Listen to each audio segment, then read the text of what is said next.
Hello students, welcome to CMA solutions. आज हम करेंगे कॉल इन एरियर्स का एक एग्जाम्पल।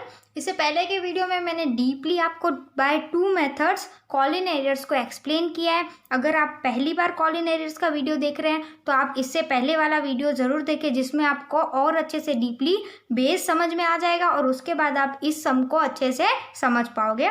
तो स्टार्ट करते हैं हम सम।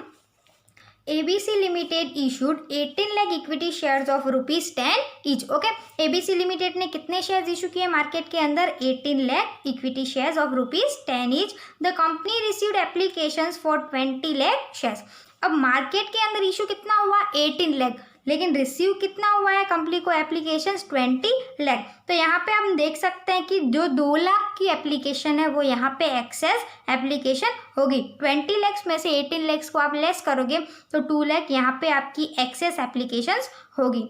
Access share applications were rejected and the application money thereon was refunded to the applicant। Okay, तो यहाँ पे जो 2 लाख की एक्सेस मनी है उसे हमें क्या करना है? रिजेक्ट करना है एप्लीकेशंस को और अमाउंट को रिफंड करना है एप्लीकांट को। Amount on shares was called up as under. अब कैसे अमाउंट मंगवाई गई थी यहाँ पे? तो at the time of application कितना मंगवाया था कंपनी ने? यहाँ पे 3 पर share. At the time of allotment 2.5। At the time of first call 2 rupees and at the time of final call 2.5 rupees. अगर हम इनका टोटल करें तो हमारा 10 रुपये का जो एक शेयर था वो यहाँ पे हो जाएगा। Mister x who was allotted 1600 shares could not pay first and final call money। अब यहाँ पे एक मिस्टर एक्स हैं, उन्होंने अपने 1600 शेयर्स पे फर्स्ट और फाइनल कॉल को पे नहीं किया है। तो यहाँ पे मैं मार्क कर देती हूँ, एक मिस्टर एक्स का फर्स्ट कॉल और फाइनल कॉल यहाँ पे नहीं किया गया है। Where Mr. Y, who was allotted 1400 shares, could not pay final call money। अब मिस्टर वाई ने क्या नहीं पे किया है? तो उन्होंने अपने 1400 शेयर्स पे फाइनल कॉल को पे नहीं किया है। तो देखें तो फाइनल कॉल में एक और एप्लीकांट है जिसने यहाँ पे नहीं किया है।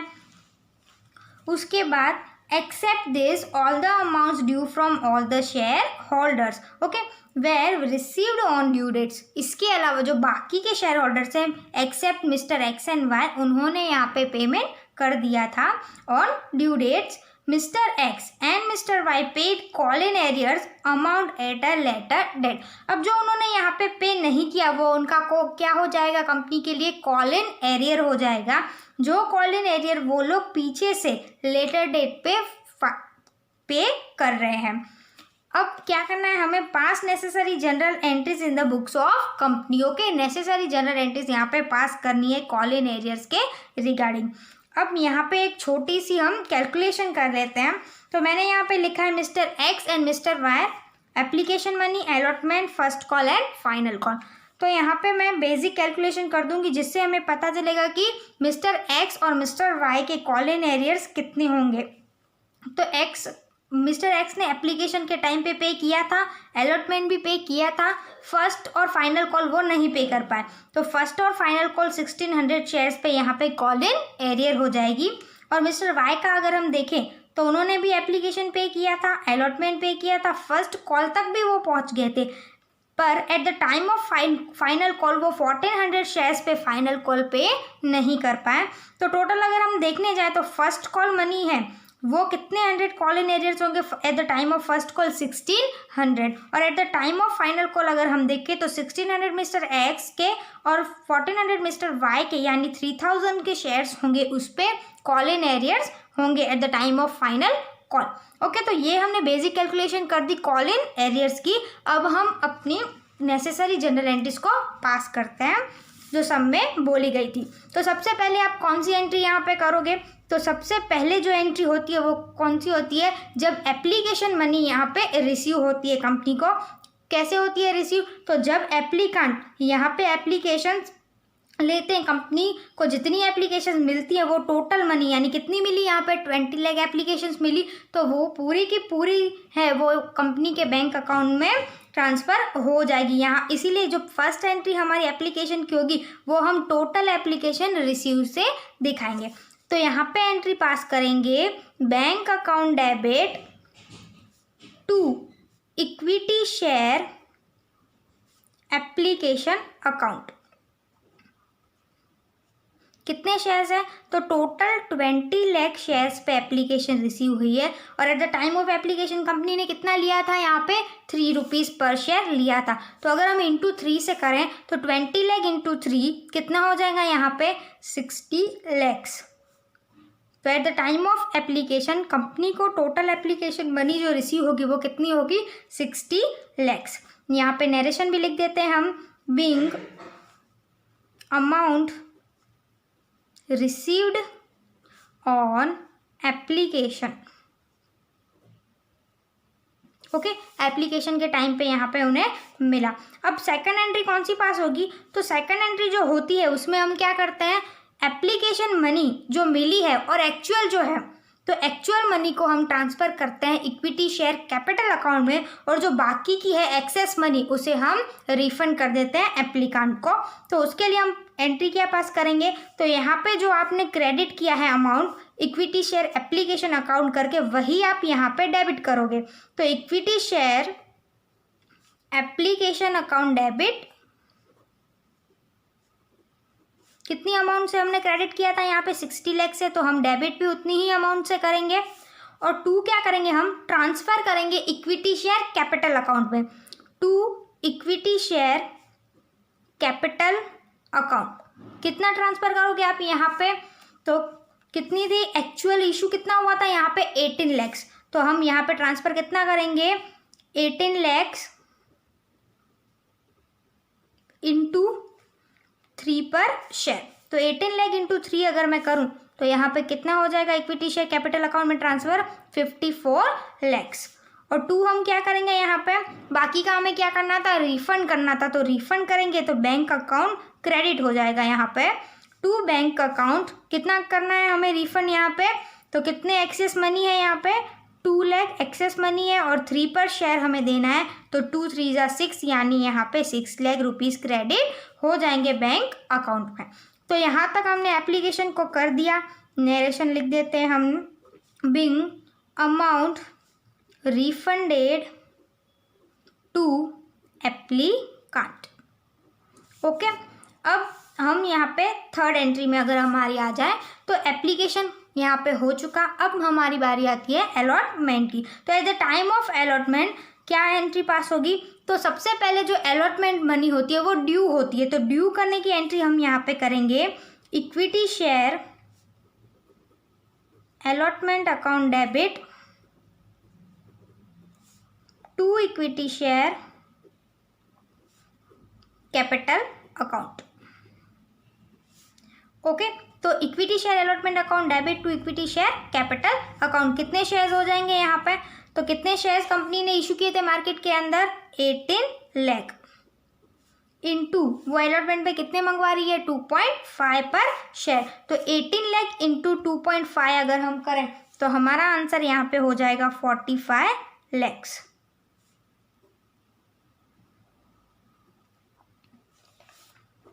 Being amount due on allotment. ये नरेशंस लिखना कंपलसरी नहीं है। अगर आपके सम में न बोला गया है कि नरेशन नहीं लिखना है तो आप नहीं लिखेंगे, पर कुछ भी नहीं बोला गया है तो फिर आपको नरेशन लिखनी पड़ेगी। और अब क्या करेंगे हम? ये तो ड्यू की एंट्री हुई। अब अमाउंट कंपनी को रिसीव होगी तो कंपनी क्या एंट्री पास करेगी? तो जब भी कोई भी अमाउंट रिसीव हो तो सबसे पहले डेबिट कौन होगा यहाँ पे? Bank account. Bank account debit to, यहाँ पे बैंक अकाउंट डेबिट करने की वजह क्यों हम डेबिट कर रहे हैं? क्योंकि क्या मिलेगा यहाँ पे? Allotment money. तो क्रेडिट किसे करोगे? To equity share allotment account.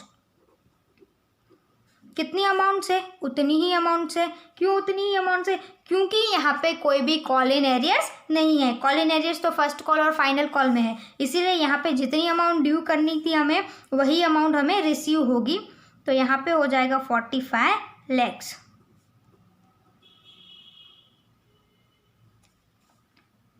Being amount received on allotment. Okay, अब अलॉटमेंट के बाद बारी आती है फर्स्ट कॉल की। तो फर्स्ट कॉल की entry same to same allotment की तरह, सिर्फ यहाँ पे अलॉटमेंट लिखा है, वो क्या लिखेंगे हम, फर्स्ट कॉल लिखेंगे। तो equity share first call account debit to equity share capital account. कितने शेयर्स होंगे यहाँ पे, तो कितने इशू किए थे मार्केट के अंदर, 18 लाख शेयर्स। अब 18 लाख तो उन्होंने इशू किए थे, लेकिन क्या 18 लाख पे उन्हें अमाउंट रिसीव हुई थी, तो उन्हें अमाउंट रिसीव नहीं हुई थी 18 लाख पे, क्योंकि 1600 तो फर्स्ट कॉल में कॉल इन एरियर्स है। तो जो फर्स्ट एंट्री आपकी ड्यू की होगी वो तो पूरी ही अमाउंट से आप करोगे, तो वो तो हम पूरी अमाउंट से करेंगे, तो वो हो जाएगा 36 लैक्स। अब जो कॉल इन एरियर्स है वो हम कौन सी एंट्री में शो करेंगे यहाँ पे, तो at the time of receive of first call being amount due on first call. अब अमाउंट रिसीव करते हैं तो bank account debit call in arrears account debit to equity share first call account. Okay, तो bank में कितनी amount receive होगी, तो सबसे पहले तो कॉल इन एरियर्स को अगर हम काउंट करें तो कॉल इन एरियर्स यहाँ पे कितने हो जाएंगे, कितने शेयर्स पे नहीं मिला है, तो 1600 शेयर्स मिस्टर एक्स के जो थे उस पर फर्स्ट कॉल मनी रिसीव नहीं हुआ है। तो 1600 इंटू फर्स्ट कॉल मनी कितना है, 2 पर शेयर, यानी 16 2 जा 3200 जो होगा वो क्या होगा, फर्स्ट कॉल मनी पे कॉल इन एरियर्स होगा। तो 1600 शेयर्स पे नहीं मिला है, तो टोटल कंपनी ने कितने शेयर्स पे मंगवाया था, 18 लाख पे मंगवाया था, और यहाँ पे 1600 शेयर्स पे यहाँ पे रिसीव नहीं हुआ है। तो सबसे पहले तो हमें लेस करना पड़ेगा, तो लेस कर देते हैं हम यहाँ पे 18 लाख माइनस कितने शेयर्स पे नहीं मिला है, 1600 शेयर्स पे नहीं मिला है, तो बाकी के कितने शेयर्स पे मिला होगा, 17,98,400। तो वो हम यहाँ पे लिख देते हैं, इंटू किससे करेंगे, कितना मंगवाया था कंपनी ने, 2 पर शेयर, तो इंटू अगर मैं 2 करूँ तो आंसर हो जाएगा हमारा 35,96,800। अब दोनों का टोटल कर देते हैं हम, तो टोटल ड्यू जो हो अमाउंट हमने eight the time of due दिखाई थी वही आ गई। ओके, तो ये हमने यहाँ पे लिख दिया, क्रेडिट कर दिया हमने to equity share first call account. ये कौन सी मेथड की हमने आज, ये हमने की by opening call in arrears account. तो कल मैंने 2 मेथड सिखाई थी आपको अगले वीडियो में, उस मेथड में से मैंने यहाँ पे by opening call in arrears account वाली मेथड को यूटिलाइज किया है। आप चाहो तो without opening call in arrears account वाली मेथड भी कर सकते हो, जो आपको ईजी लगे।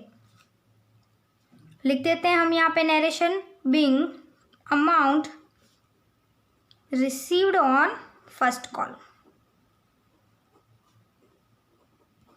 ओके, तो ये तो हो गई हमारी फर्स्ट कॉल तक की एंट्री। अब eight the time of final call देखते हैं, तो फाइनल कॉल के लिए भी eight the time of due हम क्या करेंगे, वही एंट्री करेंगे जो सब में करते हैं, equity share final call account debit to equity share capital account. कितनी अमाउंट लोगे आप, तो टोटल कितने शेयर इशू किए थे मार्केट के अंदर, 18 लाख, और यहाँ पे जो फाइनल कॉल है वो हमने कितने पे मंगाया है, 2.5 मंगाया है पर शेयर पे, तो इनटू अगर 2.5 हम करते हैं यहाँ पे तो वो हो जाएगा हमारा 45 lakhs.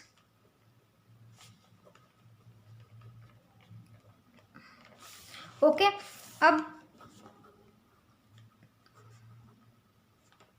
Amount due on final call, अब रिसीव होगी तो एंट्री क्या पास करेंगे, बैंक अकाउंट डेबिट, क्या यहाँ पे कॉल इन एरियर था, हाँ था, तो हम क्या करेंगे, call in arrears account debit to क्या करेंगे, to equity share final call account.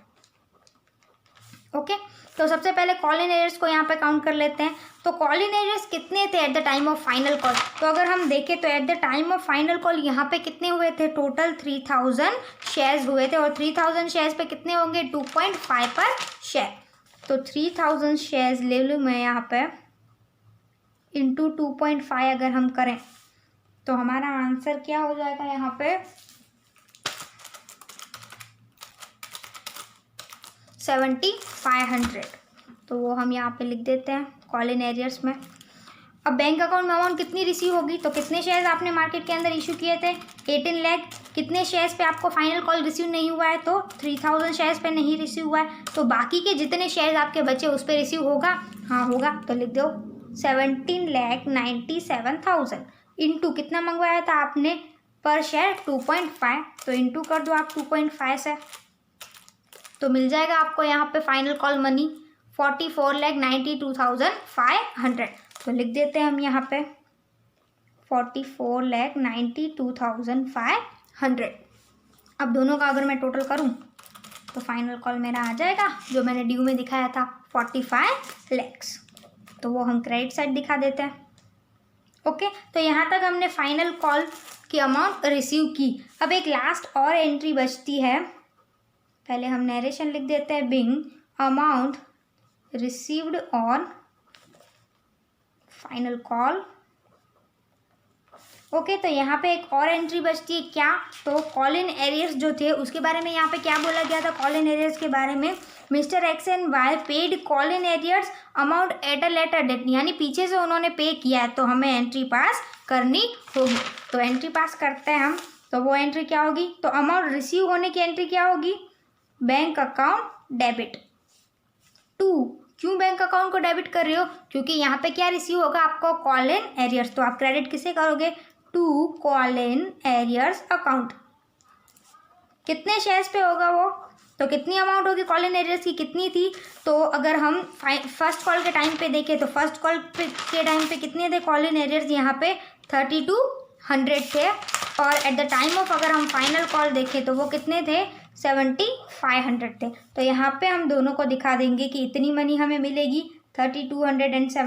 तो दोनों का टोटल हो जाएगा यहाँ पे 3200 प्लस 7500 इक्वल्स टू 10,700। ओके, तो उसके बाद हम क्या करेंगे? दोनों कॉलम्स का टोटल दिखा देंगे। तो हम यहाँ पे दोनों कॉलम्स का टोटल दिखा देंगे।